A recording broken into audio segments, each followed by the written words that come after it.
Now I need your help to get back to the year 1985. To the Coast Guard Youth Auxiliary. A teenager, a clock tower, a lightning strike, and a silver DeLorean tearing through the night at exactly 88 miles per hour. Back to the Future feels inevitable now, like it was always destined to exist exactly the way we remember it. Michael J. Fox as Marty McFly, Christopher Lloyd as Doc Brown, Huey Lewis on the soundtrack. That glowing trail of fire left behind on the pavement, but behind one of the most perfectly engineered crowd pleasers of the 1980s was a production built on panic, rejected scripts, last-minute rescues, brutal casting decisions, and ideas so strange they almost turned a classic into something unrecognizable.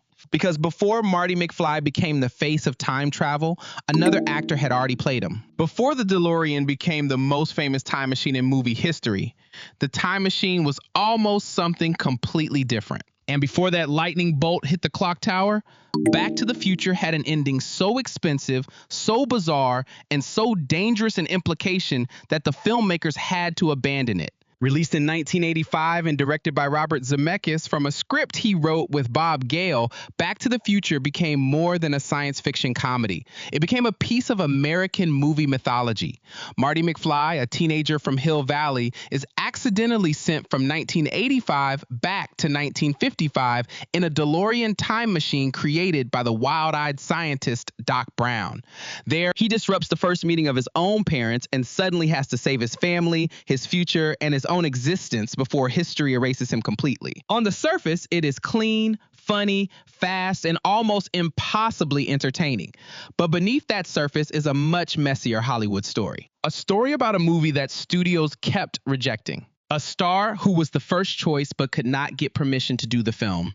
A replacement who gave a serious, dramatic performance in a comedy that needed electricity. A crew that had to reshoot weeks of footage. A title the studio wanted to change. A song that almost never made it in. A car that became legendary partly because it looked like a UFO. And a final sequence that only exists because the original ending was too complicated to survive. Today, we are going through 15 shocking facts about Back to the Future, from the casting crisis that nearly derailed the movie to the strange early concepts, hidden production choices, and behind-the-scenes decisions that shaped one of the most beloved films ever made. And stay with us until fact number 15, because the ending everyone remembers, the clock tower, the lightning, the perfect last-second escape, was not the ending the movie originally planned. Before we jump back to 1955, hit like and subscribe if you love deep dives into the classic films that shaped entire generations. Because sometimes the movies that feel the most effortless were the ones that almost fell apart. Number 1. The Marty McFly who vanished from the timeline. It is almost impossible to imagine Back to the Future without Michael J. Fox. His timing, his nervous energy, his physical comedy, his way of looking permanently late for something, even when he is standing still. All of it feels inseparable from Marty McFly. Fox plays Marty like a kid who thinks he is cool, but is always about 3 seconds away from total panic. That balance is the heartbeat of the movie. But he was not the first Marty McFly to stand in front of the camera. When production began, the role belonged to Eric Stoltz. Stoltz was a gifted actor, serious, intense, and respected. He had recently appeared in Mask, and Universal executive Sid Sheinberg reportedly admired his work. But Back to the Future was not trying to be a dark time travel drama. Zemeckis and Gale needed a spark. They needed speed. They needed comedy that felt like anxiety with a skateboard. And from the beginning, their preferred choice had been Michael J. Fox. The problem was family ties. Fox was already starring as Alex P. Keaton on the hit television series, and the show's schedule made him almost impossible to get. According to the official Back to the Future site, Fox had always been the filmmaker's first choice, but Family Ties producer Gary David Goldberg initially could not release him because Meredith Baxter Birney's pregnancy meant Fox would be needed even more heavily on the series. So the movie moved on without him. That is how Eric Stoltz entered the timeline. For more than a month, Stoltz filmed as Marty. Scenes were staged, sets were used, cast members acted opposite him, money was spent. A version of Back to the Future was slowly being created with an entirely different emotional center. But something was wrong. Not wrong because Stoltz was bad. By many accounts, he was simply in the wrong movie. He approached Marty with a dramatic intensity that made sense for a story about a teenager accidentally trapped in the past and facing the erasure of his own existence. On paper, that is terrifying. But Back to the Future survives because it treats terror like comedy, and comedy like momentum. Marty cannot feel like Hamlet in a denim jacket. He has to feel like a kid improvising his way through disaster. Leah Thompson later described Stoltz as a strong actor, but said the role needed someone with more comic instinct. Christopher Lloyd also expressed sympathy for him while acknowledging that the comedic element was missing. Zemeckis eventually reached the painful conclusion that he had miscast his lead. That decision was not just creative, it was catastrophic. Replacing a lead actor after weeks of filming meant reshooting major scenes, rebuilding schedules, spending more money, and risking the entire production's confidence. It meant telling an actor who had already invested himself in the role that the movie was going forward without him. Zemeckis later called firing Stoltz one of the worst experiences of his career. But once the door reopened, the filmmakers went back to Michael J. Fox. This time, the timing worked. Family Ties could adjust, but only if the television show remained the priority. That meant Fox would shoot the sitcom during the day, then head to the Back to the Future set at night, often working on almost no sleep. In other words, the actor who made Marty McFly feel like the busiest teenager in America was, in real life, running on a schedule that would have destroyed most people. And that exhaustion may have added something the movie could never have planned. Fox brought a natural urgency to Marty.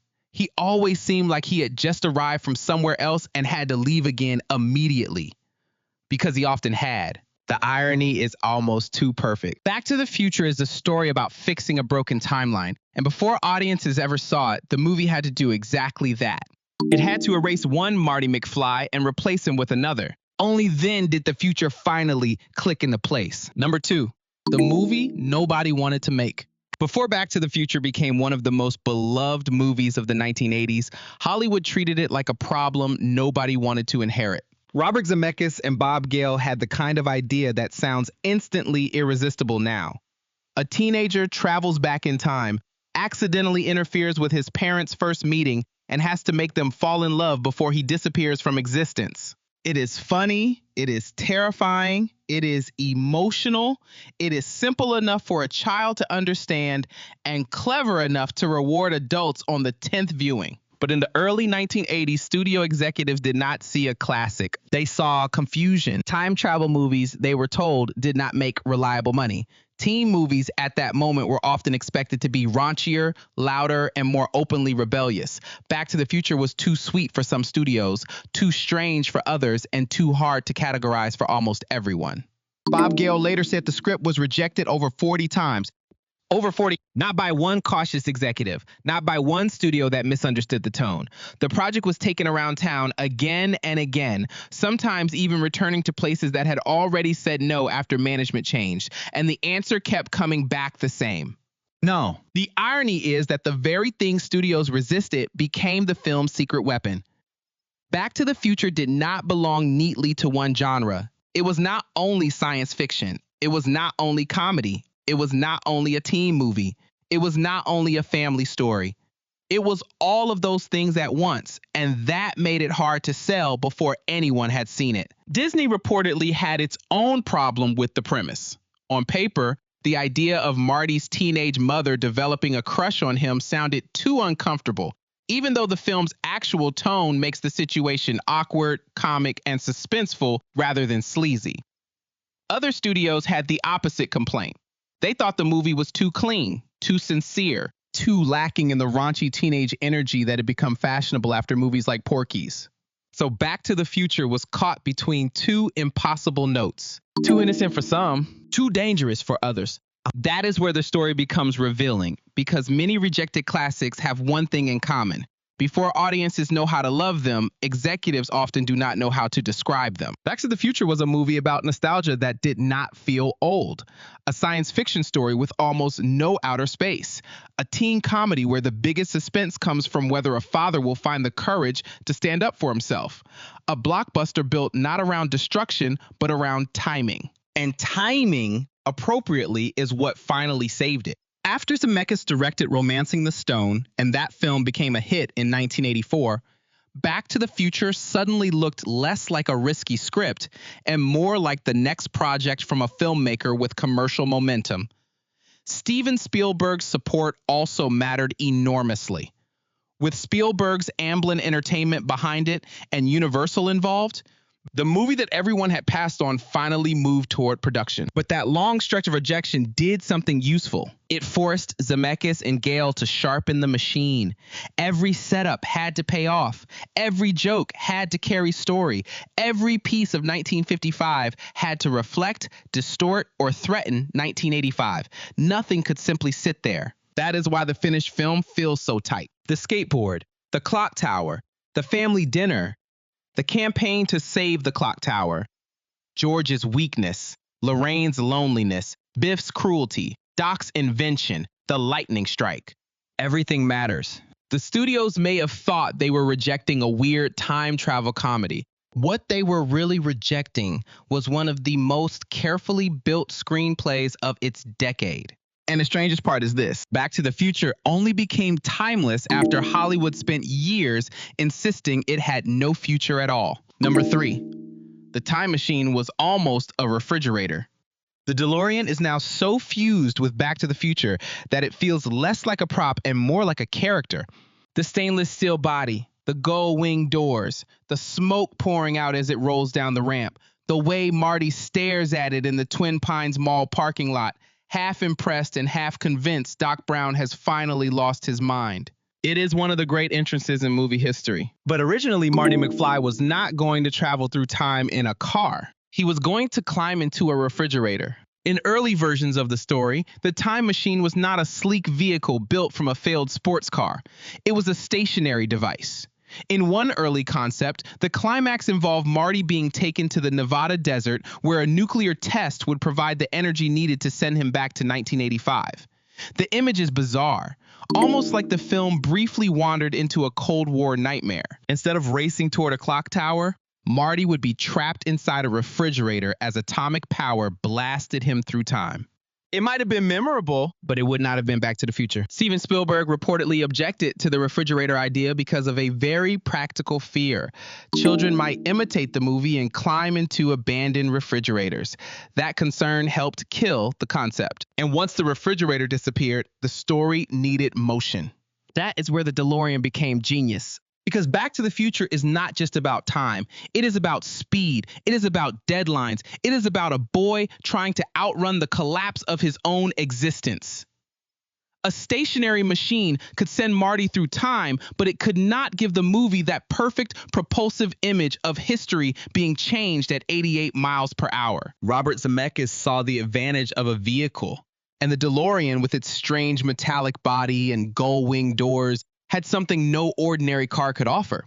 It looked futuristic in 1985, but in 1955, it looked impossible. That mattered. Because when Marty crashes into a barn in the past and a terrified farming family sees the car emerge through the smoke, the joke only works because the DeLorean looks like a spaceship. The boy from the future does not have to explain anything. The car does the storytelling for him. To a 1950s family raised on flying saucer panic and science fiction serials, those doors opening upward are enough. Suddenly, Marty is not just a kid in trouble. He is an alien invader in a radiation suit. That one design choice reshaped the entire movie. The DeLorean made the mall sequence iconic. It gave Doc Brown a reason to say that if you are going to build a time machine into a car, you might as well do it with some style. It gave the finale a physical problem because the car had to hit the wire at the exact second lightning struck the clock tower. It gave the franchise its silhouette. And it gave pop culture one of its most recognizable objects. The strange thing is that the DeLorean DMC-12 was not a major success as an actual car. Its real-world history was troubled, its production life was short, and by the time Back to the Future turned it into a legend, the company behind it was already gone. But cinema has a way of rescuing failures and giving them a second life. In the real world, the DeLorean struggled. On screen, it became immortal. And that is why the refrigerator version is so fascinating. It reminds us that iconic images are often not born obvious. They are found after bad ideas are abandoned, after practical fears intervene, after someone realizes that the story does not need a box. It needs wheels. Number 4, the studio tried to change the title. There are some movie titles that become so perfect they seem impossible to question. Jaws, Rocky, Star Wars, Back to the Future. The title has rhythm, it has irony, it tells you exactly what the movie is about while still sounding playful. It is a contradiction in 4 words. How can you go back to something that has not happened yet? But Universal executive Sid Sheinberg reportedly did not like it. He worried that Back to the Future did not sound appealing enough. And according to widely repeated accounts, he suggested a different title. Spaceman from Pluto. Spaceman from Pluto. It sounds like a 1950s drive-in movie that Marty and Lorraine might have passed on a theater marquee, which, in a way, was the point. Sheinberg reportedly suggested leaning into the scene where the farmer's son thinks Marty is an alien from Pluto. He wanted the title to feel more comic, more direct, maybe more marketable. But for Zemeckis and Gale, the suggestion was a nightmare because Spaceman from Pluto does not describe the movie they made. It reduces it. It takes a story about family, regret, identity, courage, and destiny, then makes it sound like a disposable alien gag. This was not a small note. A title tells the audience what emotional room they are entering. Back to the Future invites mystery and momentum. Spaceman from Pluto invites a joke that is over almost as soon as it begins. The filmmakers were in a difficult position. Sheinberg was powerful. You do not simply tell the head of a studio that his title is terrible, especially when your movie has already survived years of rejection and a lead actor crisis. So Steven Spielberg stepped in with one of the most elegant saves in Hollywood memo history. According to the famous version of the story, Spielberg responded as if Sheinberg's suggestion had been a joke. He thanked him for the most humorous memo and said everyone had gotten a big laugh from it. The move was brilliant because it gave Sheinberg a graceful exit. If he pushed the title again, he would have to admit he had been serious. The title stayed, and the film found a way to preserve the joke anyway. In the 1955 sequence, Marty wakes up in the Peabody family's barn wearing his yellow radiation suit.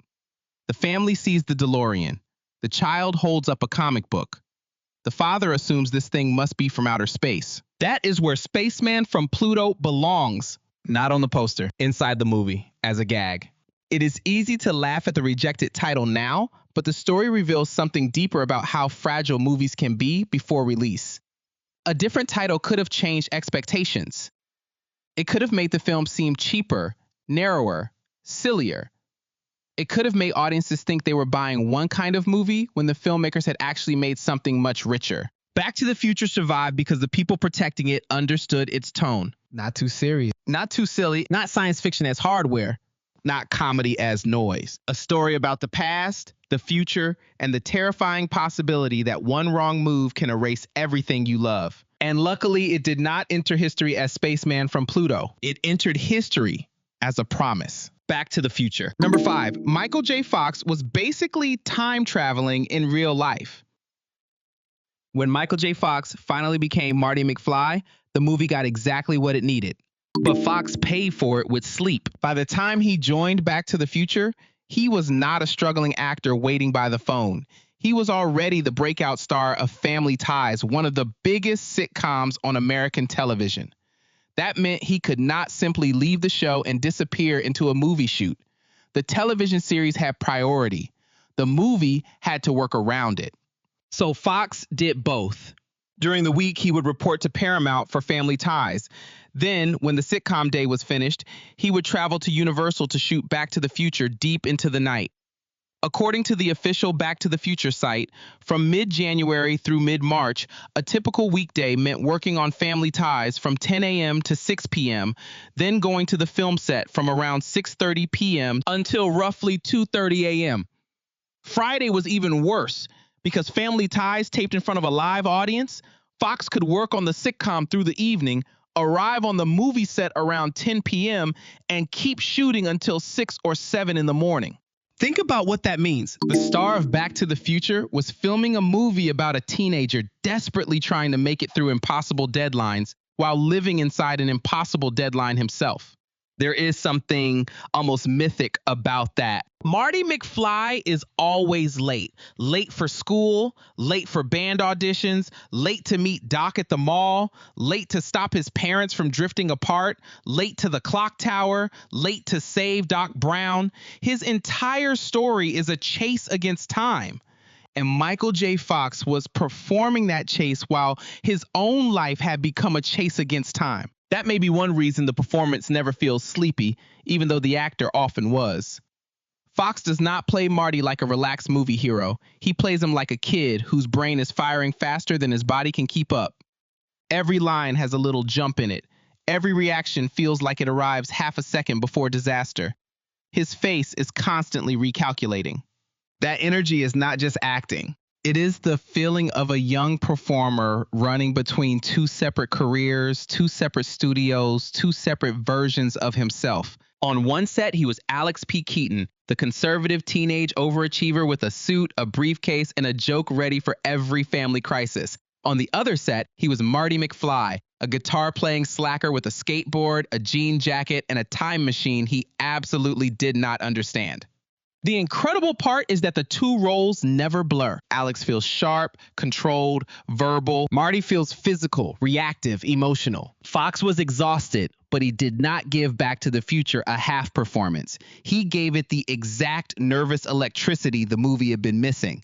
The kind of electricity that makes a scene move before the plot even starts. And in a strange way, the brutal schedule may have helped the audience believe him, because Marty does not feel like a boy pretending to be overwhelmed. He feels overwhelmed. He feels like someone who has not slept enough, has too many places to be, and is trying to solve a cosmic problem with teenage confidence and absolutely no instruction manual. That is the hidden miracle of the recasting. Back to the Future did not just get Michael J. Fox. It got Michael J. Fox at the exact moment when his own life matched the movie's velocity. He was not only acting inside a ticking clock, he was living inside one. Number 6, Christopher Lloyd almost walked away from Doc Brown. Doc Brown is one of those characters who should not work on paper. He screams, he whispers, his hair looks like it has been personally attacked by electricity. His eyes widen as if he is receiving instructions from the universe in real time. He says impossible things with the confidence of a man ordering breakfast. And somehow, Christopher Lloyd makes him believable, not realistic. Believable. There is a difference. Realistic would ruin Doc Brown. He is too big, too strange, too theatrical. But Lloyd gives him a center. Beneath all the wild gestures and scientific madness, you can feel a lonely man who has spent decades building something no one else believes in. That is why Marty trusts him. And that is why the audience does too. But Lloyd almost did not take the role. When he was first contacted, he was in Mexico and was considering a play back east. According to the official Back to the Future site, Lloyd had doubts about whether he wanted to get involved. It was his future wife, Carol, who reminded him of a rule he had set for himself: never turn something down without at least checking it out. After he flew to Los Angeles and met with Robert Zemeckis, Bob Gale, and producer Neil Canton, he was ready to become Doc. It is one of those tiny personal decisions that quietly changes movie history. Because without Christopher Lloyd, Doc Brown could have become a cartoon. Too silly and he becomes a joke machine. Too serious and he becomes a mad scientist cliche. Too cold and the friendship with Marty collapses. Lloyd found the strange middle. He reportedly imagined Doc as a combination of great, eccentric minds and showmen. The official site quotes Lloyd describing him as a cross between figures like Leopold Stokowski and Albert Schweitzer, while the page also notes an early conception involving Albert Einstein's wild scientific energy. That mixture is visible in every frame. Doc conducts science like an orchestra. He does not just explain the experiment at Twin Pines Mall, he performs it. He has the timing of a stage magician, the urgency of a prophet, and the body language of someone who has been arguing with reality for most of his adult life. When he unveils the DeLorean, he knows the reveal matters. When Einstein the dog becomes the world's first time traveler, Doc is both a scientist and a proud father. When Marty asks if the car runs on regular unleaded gasoline, Doc is almost offended by the smallness of the question. And when he hears that he will be shot in 1985, the entire performance changes. For a few seconds, the magician disappears. The scientist disappears. The wild-eyed genius disappears. What remains is a man staring at his own death. That vulnerability is why Doc Brown became more than a collection of catchphrases. Lloyd plays him as a person who has made peace with being considered insane, but has not made peace with being alone. Marty's arrival in his life is not just useful for the plot. It gives Doc someone who believes him. That is the emotional engine hidden under the time machine. A teenager who needs a mentor. An old scientist who needs a witness. And if Christopher Lloyd had followed his first instinct and skipped the meeting, one of cinema's most beloved friendships might never have sparked. Sometimes history changes because of lightning. Sometimes it changes because someone says, read the script first. Number 7, the school dance guitar became a real-world mystery. The enchantment under the sea dance is the moment where Back to the Future stops being just clever and becomes magic. Marty has spent the whole middle of the movie trying to force 2 awkward teenagers into history. George has to become brave. Lorraine has to see him differently. Biff has to be stopped. The photograph in Marty's pocket is fading. His family is disappearing one sibling at a time. And then, for a few minutes, everything narrows to music. Earth Angel begins. George and Lorraine finally kiss. Marty's hand returns. The future snaps back into place. It is already a perfect scene. But then the band asks Marty to play one more song, and Marty McFly, a kid from 1985 standing on a stage in 1955, makes the most reckless artistic decision in the entire film. He plays Johnny B. Goode. The joke is famous because Marty gives rock and roll back to its own past. Marvin Berry calls his cousin Chuck and tells him he might have found the new sound he has been looking for. It is absurd, playful, and deliberately impossible. But the scene works because Michael J. Fox sells it like a full-body possession. Fox did not want to fake it casually. He has said he worked with guitar teacher Paul Hansen and told Zemeckis that he could play enough for the camera to cut to his hands. He also worked on the physical style of the performance, drawing from rock icons, a Pete Townsend windmill, a Jimi Hendrix behind the back move, and a Chuck Berry duck walk. That detail matters because the scene is not just about music. It is about cultural acceleration. At first, Marty is giving the 1955 audience something they can almost understand. A Chuck Berry-style riff, a driving rhythm, a teenage sound just barely ahead of its moment. Then he goes too far. He bends forward, he attacks the guitar, he throws in arena rock theatrics that belong to later decades. Suddenly, the kids at the dance stop dancing. Their faces go blank. Marty has not just traveled through time, he has dragged the future into the room too quickly. And that is why his final line lands so perfectly. He tells them their kids are going to love it. That one joke contains the whole movie's theory of time. The future always looks ridiculous before it becomes normal. But the shock does not end on screen. Decades later, the cherry red Gibson ES-345 associated with Marty's performance became the center of a real-world search.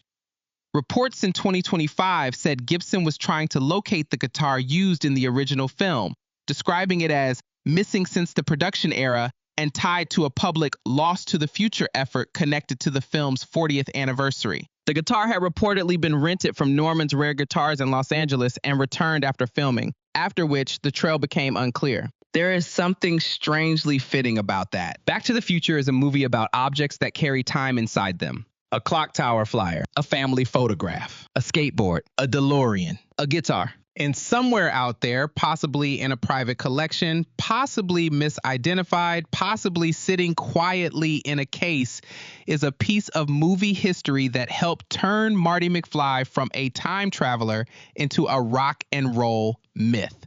The scene was written as a joke. The performance became iconic, and the guitar itself became a mystery with its own unfinished timeline. Number 8, Huey Lewis did not want to write a song called Back to the Future. Some movies have theme songs. Back to the Future has a pulse. From the moment Marty McFly grabs the back of a truck on his skateboard and glides through Hill Valley, The Power of Love tells the audience exactly what kind of movie this is. Bright, fast, confident, unembarrassed. It does not sound like science fiction. It sounds like 1985 having the best morning of its life. But the song that became inseparable from the film did not begin as a carefully engineered movie anthem. In fact, Huey Lewis was not immediately eager to write one. According to Lewis, Steven Spielberg, Robert Zemeckis, Bob Gale, and producer Neil Canton approached Huey Lewis in the News because Marty McFly's favorite band was supposed to be Huey Lewis in the News. But Lewis hesitated. He did not consider himself a film composer, and he reportedly had no interest in writing a song literally called Back to the Future. So the filmmakers told him they did not need a title song. They just wanted one of his songs. That changed everything. Instead of writing a plot summary with a chorus, Lewis and the band sent them the next thing they were working on. The first demo was not quite there. Zemeckis reportedly thought it needed more energy. The band reworked the arrangement, brought in Johnny Collins' brighter, more explosive musical ideas, and the song became The Power of Love. Notice what is strange about that. The song does not mention time travel. It does not mention Marty. It does not mention Doc Brown. It does not mention the DeLorean, the clock tower, 1955, 1985, or lightning. And that is exactly why it works. Back to the Future is not really powered by plutonium. It is powered by emotion. George has to find courage. Lorraine has to fall in love with the right person.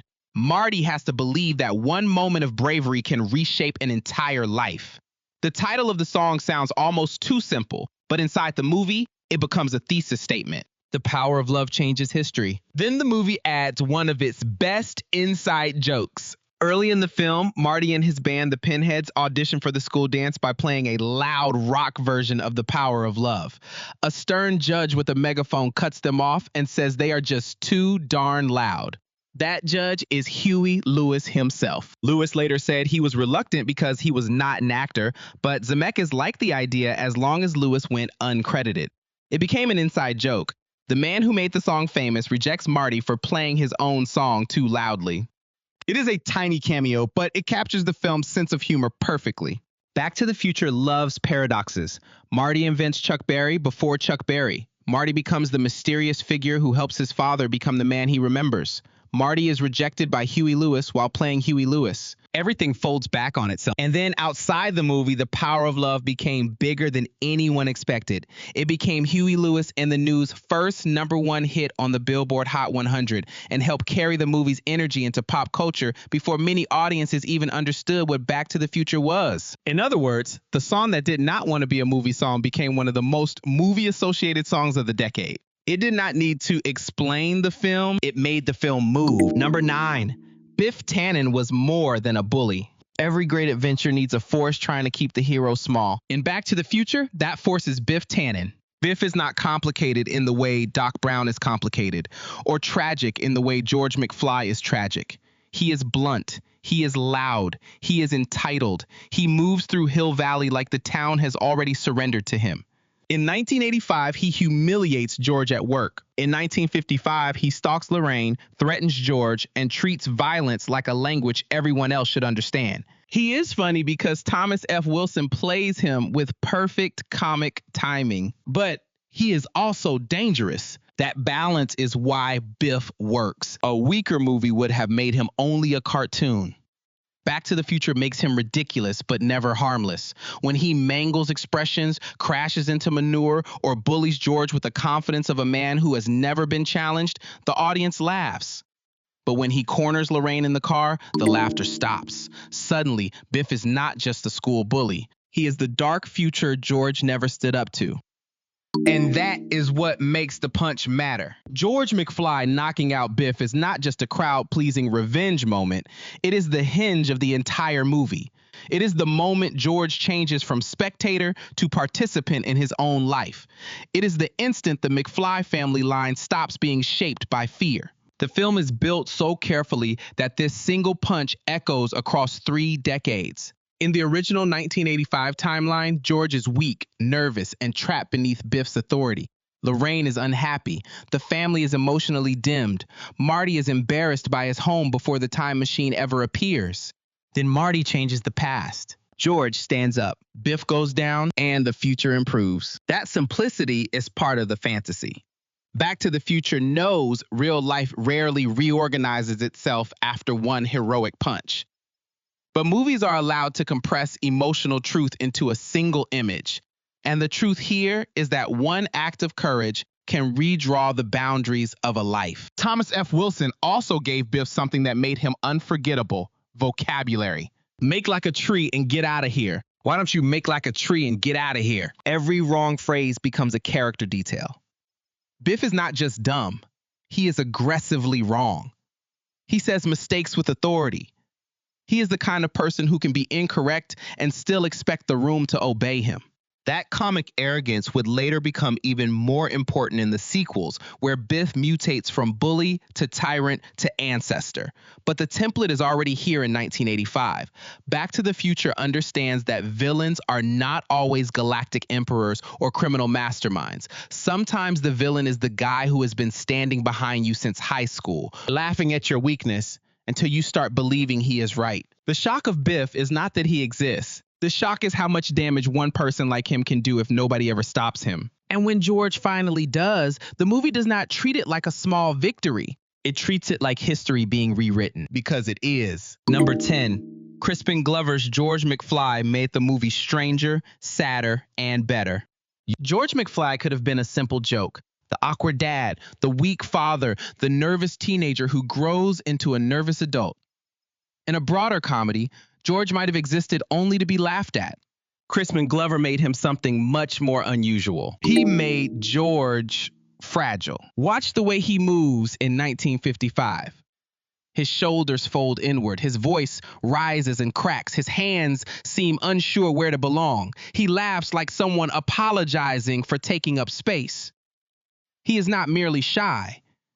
He looks like a boy who has already accepted defeat before his life has even begun. That performance gives Back to the Future one of its deepest emotional wounds. Because when Marty meets George as a teenager, he is not just meeting his father. He is meeting the part of his father that never recovered. That idea could have been painful in a heavy drama, but Back to the Future wraps it in speed, comedy, and science fiction, which makes the sadness sneak up on you. George climbing a tree to spy on Lorraine is absurd. George trying to talk tough in the diner is hilarious. George rehearsing his science fiction line about Darth Vader from the planet Vulcan is ridiculous. But under all of it is a boy who does not believe he deserves the girl, the future, or even the story. Glover's performance keeps George from becoming just a function of the plot. He is not only Marty's dad before he becomes Marty's dad. He is a young man with a private universe of fear. He writes stories but hides them. He dreams but quietly. He wants Lorraine but cannot imagine being wanted back. That is why Marty's frustration with him is so funny and so painful at the same time. Marty keeps trying to push George into destiny, but destiny is terrifying to George. The audience knows George must ask Lorraine to the dance. Marty knows it. The entire photograph depends on it. But George is fighting a lifetime of inner programming that tells him no before anyone else can. Then comes the punch. The punch works because Glover has made George's fear so specific. It is not a generic heroic turn. It is a miracle of self-interruption. For once, George stops the old pattern. He sees Biff hurting Lorraine, and something inside him finally becomes stronger than fear. That is why the final version of George in 1985 feels like a fantasy, but an earned one. Confident, published, loved, standing tall, The joke is that Marty has improved his family. The emotional payoff is that George has finally become the man he might have been if fear had not written the first draft of his life. Crispin Glover's relationship with the franchise later became complicated. He did not return for Back to the Future Part 2, and the sequel's use of another actor in prosthetics and old footage led to a landmark right of publicity dispute. The Hollywood Reporter has noted that Glover's 1990 lawsuit against Universal became an important early case in the broader conversation about an actor's likeness. But in the first film, none of that future conflict is visible yet. All we see is George McFly trembling at the edge of his own life. And then, for one perfect second, choosing not to. Number 11, the smallest joke in the movie secretly rewrites Hill Valley. Back to the Future is famous for its big time travel moments. The DeLorean vanishes in a blast of light. Marty begins fading from a photograph. Lightning strikes the clock tower. A teenager from 1985 accidentally becomes a ghost, an alien, and a rock and roll prophet in the same week. But one of the smartest pieces of time travel in the entire film happens almost silently.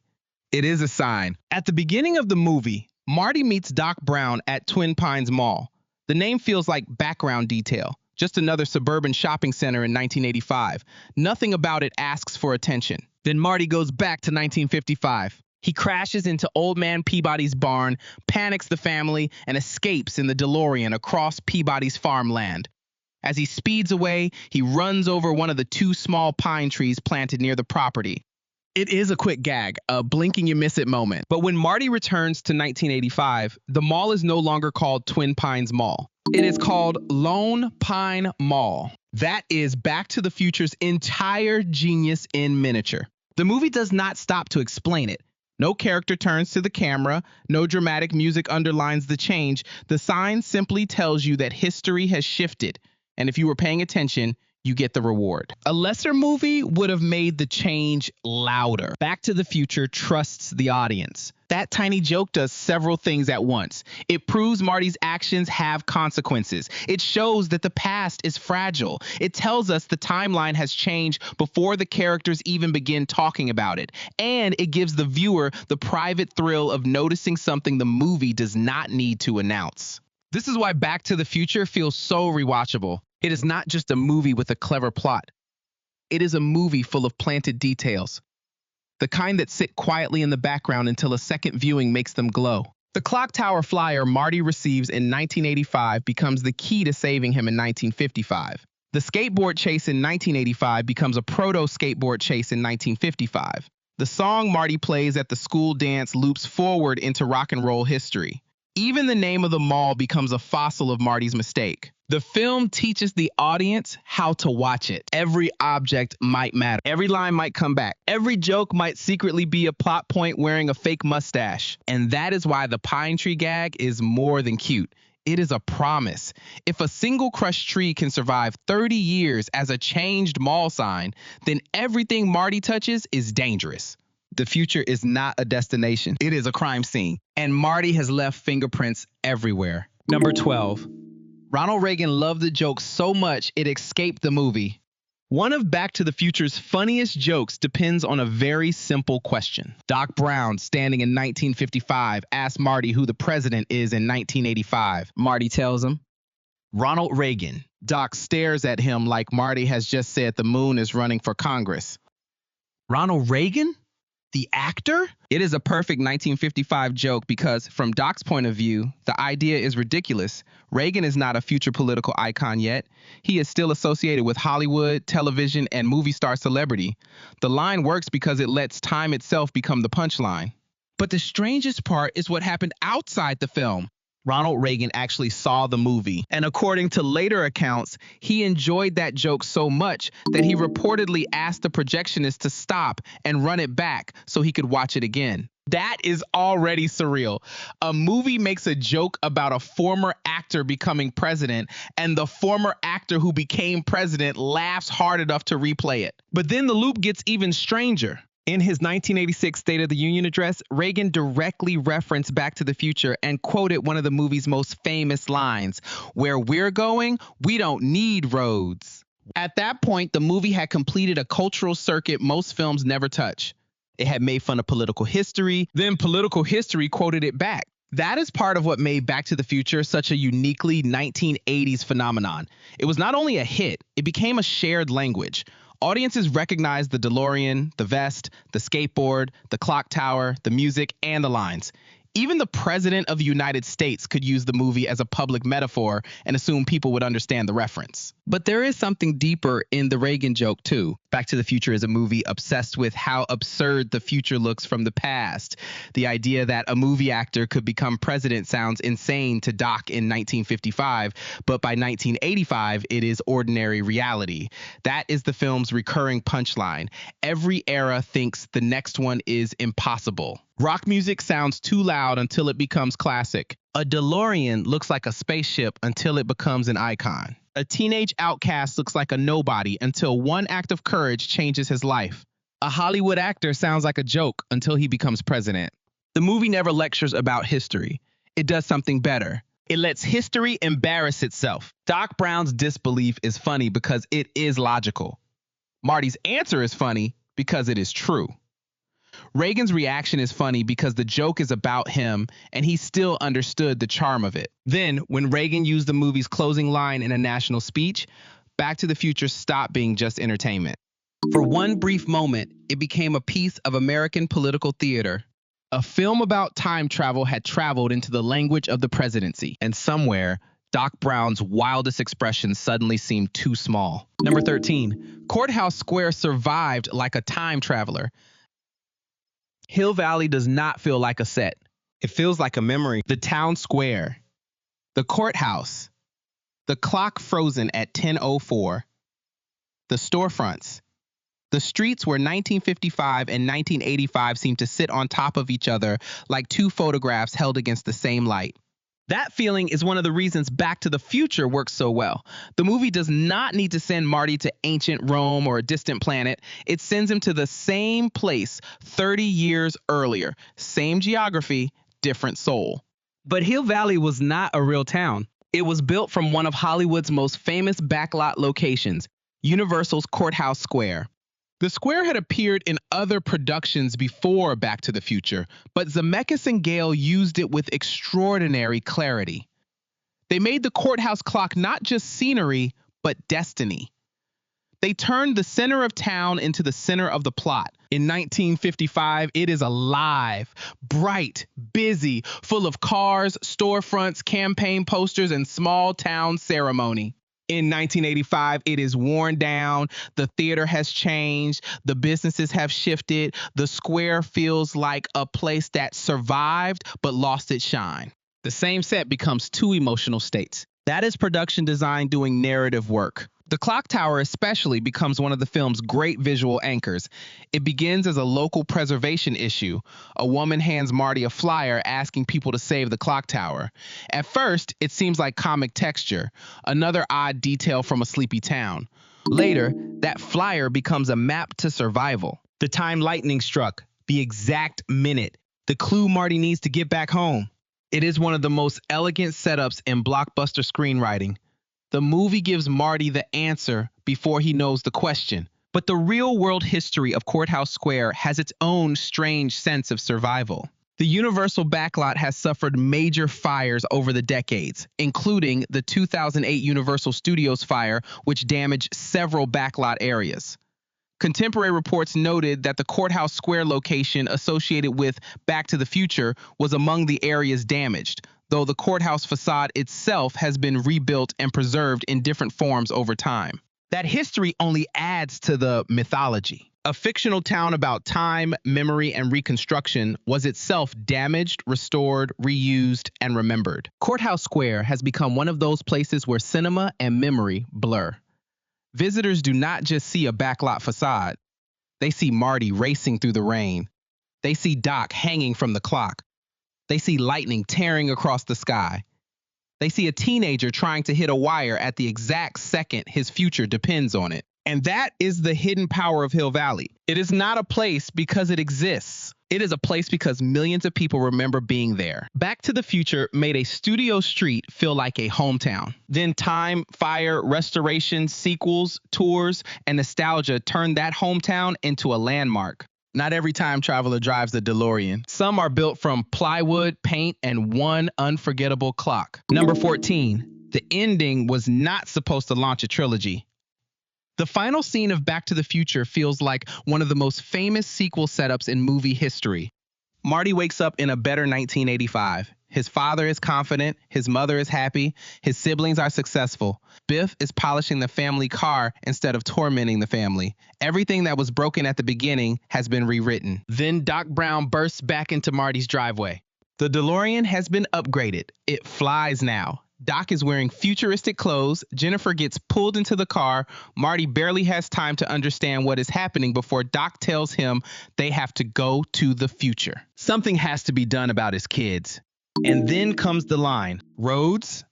Where we're going, we don't need roads. The DeLorean lifts into the air, turns toward the audience, and blasts straight into cinematic immortality. It feels like the beginning of part 2, but originally it was not. The ending was designed as a joke, a final burst of energy, a promise that Marty and Doc's adventures would continue somewhere in the imagination, not necessarily in another movie. The famous "to be continued" message was not part of the original theatrical release. It was added later for home video after the success of the film made a sequel reel. That detail changes the whole feeling of the ending. Because when Back to the Future first hit theaters, audiences were not being told to wait for Chapter 2.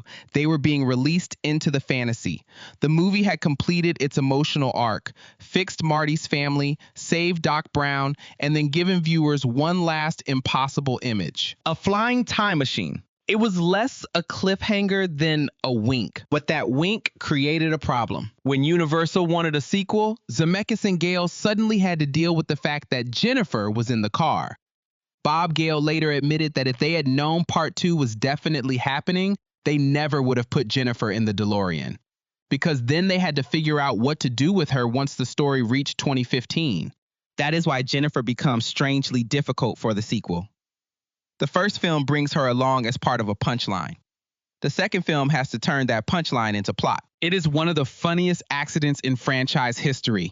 A throwaway ending became a structural headache. But maybe that is also why the ending works so beautifully. It is not corporate world building. It is not a cinematic universe laying track for the next installment. It is a movie so confident in its own joy that it ends by saying, "What if there is more?" Not because the story needs more, because imagination does. That final shot tells the audience that time travel is not over. Childhood wonder is not over. The impossible is not over. Marty has fixed one timeline, but the universe is still wide open. And in 1985, before viewers knew sequels were coming, that was enough. Back to the Future did not end by trapping people in suspense. It ended by launching them into possibility. Number 15. The perfect clock tower ending was born from a rejected nuclear nightmare. Now we come to the final reveal. The ending of Back to the Future is so elegant that it feels like it must have been there from the beginning. The flyer, the clock tower, the lightning strike, the cable, the storm, Doc hanging from the courthouse, Marty trapped in a car that refuses to start, the engine finally turning over at the last possible second, the DeLorean racing toward the wire as history, weather, and machinery all have to meet in perfect synchronization. It is one of the cleanest climaxes in popular cinema, but it was not the original ending. In an early version, Marty did not return to 1985 through lightning at the clock tower. He was going to be taken to a nuclear test site. The time machine was originally built into a refrigerator-like chamber, and the climax involved harnessing energy from an atomic blast to send him home. Bob Gale later explained that he and Zemeckis were fascinated by nuclear test imagery and had written an elaborate sequence involving a recreated town being destroyed by the explosion. Imagine that version. No clock tower, no storm over Hill Valley, no Doc Brown dangling from a cable, no DeLorean racing through Main Street, no lightning bolt at 10:04 p.m. Instead, Marty hides inside a refrigerator while a nuclear explosion tears through a fake town. It sounds huge. It also sounds completely wrong. Not because it lacks spectacle, it has too much spectacle. It pulls the movie away from Hill Valley at the exact moment the story should be returning to its emotional center. Back to the Future is not really about nuclear power. It is about timing. It is about a small town. It is about the way tiny accidents shape entire lives. The clock tower ending understands that. It turns a local detail into destiny. The woman asking Marty to save the clock tower at the beginning is not just a joke. She is handing him the key to survival. The flyer is not just paper. It is a map through time. The lightning strike is not just weather. It is history keeping an appointment. And the reason the nuclear ending disappeared was partly practical.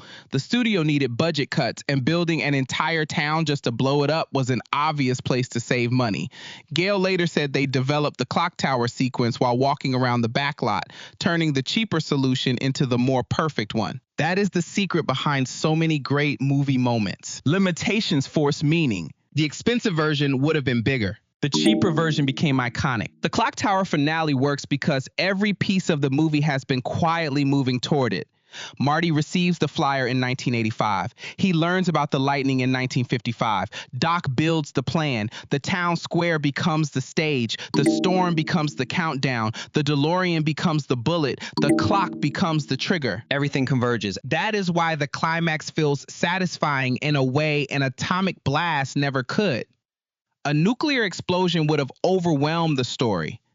The clock tower completes it. It keeps Marty in Hill Valley. It keeps Doc at the center. It turns local history into cosmic machinery. And it gives the movie one of its most unforgettable images. A bolt of lightning striking a frozen clock, sending a lost teenager back to the life he accidentally repaired.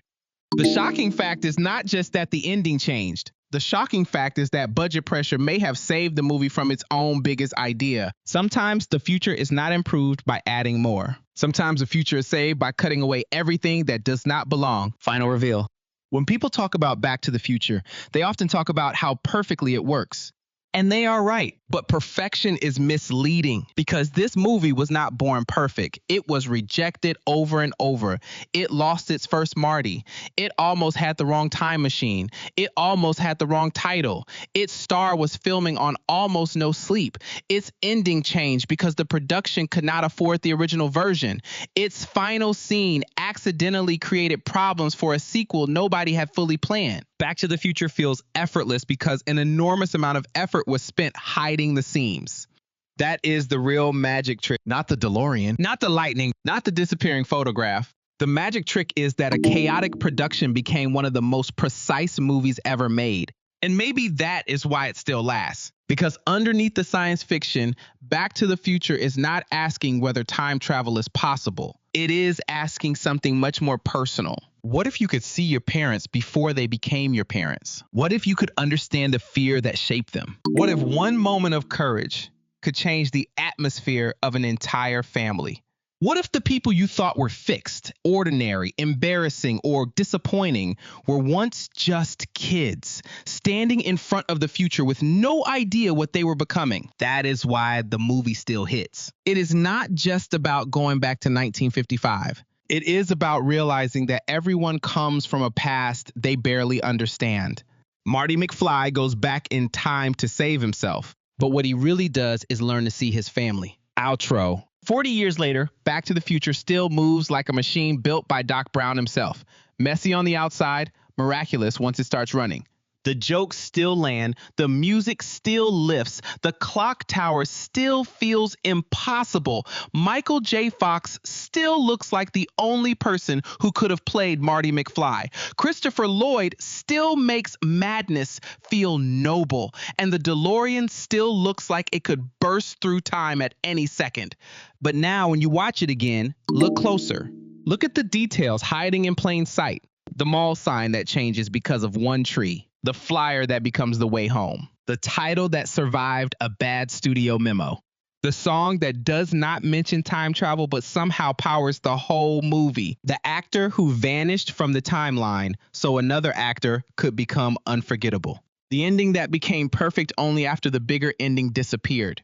Back to the Future is remembered as a classic because it gave audiences one of the great fantasies of cinema.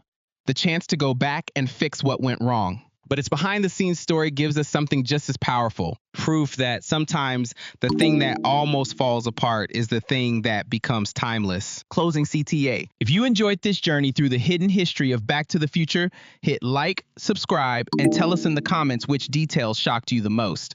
And maybe more importantly, tell us this. If you had one chance to go back in time, not to change the world, but to understand one moment from your own life, where would you go?